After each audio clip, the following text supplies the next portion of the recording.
high-gain antenna and propulsion system with the goal.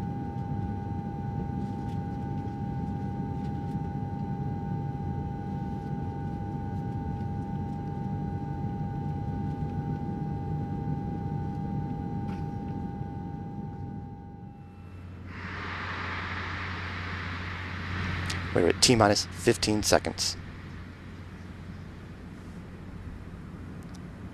8, 7, 6, 5, 4, 3, 2, 0. And liftoff of the Atlas V, launching the first interplanetary mission from the West Coast, and NASA's InSight, the first outer space robotic explorer to study the interior of Mars.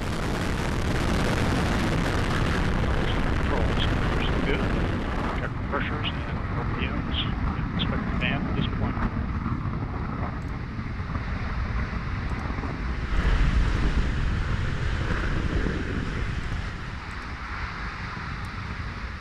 RD-180 continues to look good at this point in the mission.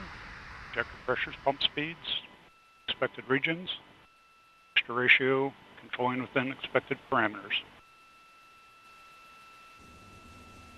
Vehicle body rates continue to look good. Mach 1. The rocket is now traveling faster than the speed of sound. Current altitude is 13 miles, downrange distance 7 miles, current velocity 1,965 miles per hour. You are looking at a live view from the Atlas V rocket. The RD-180 engine continues to burn. Body rates continue to look good. RD-180 is still performing well. View off of steering has been completed.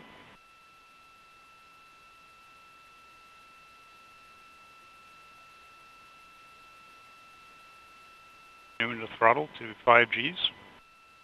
We're at 3 minutes 50 seconds into flight, and we're nearing booster engine cutoff, or BECO. Back to 4.6 Gs in preparation for BECO. Boost phase cooldown has completed.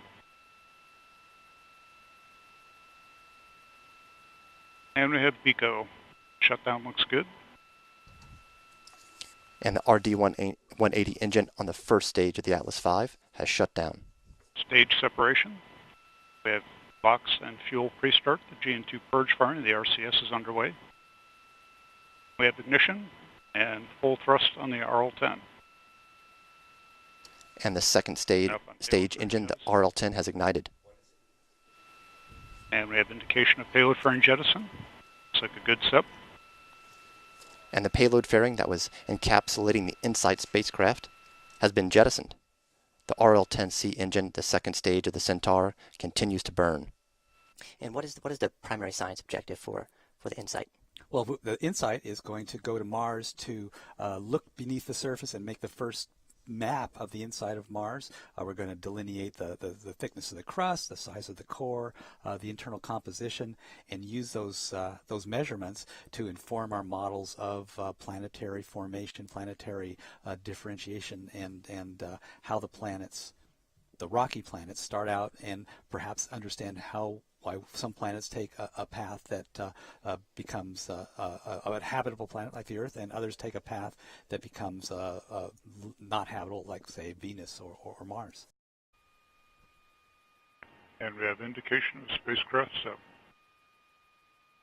That confirmation of spacecraft separation behind us in the room. And just moments away from the first 2 CubeSats to deploy. And we have the first Marco A spacecraft separation. Centaur is now spinning up. First half of the 180-degree turn. Centaur has completed the turn. Now in an attitude hold for spacecraft separation.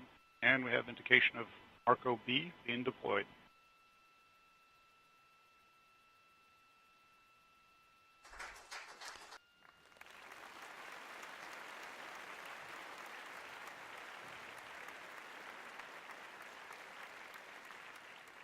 Centaur has begun the custom CCAM turn.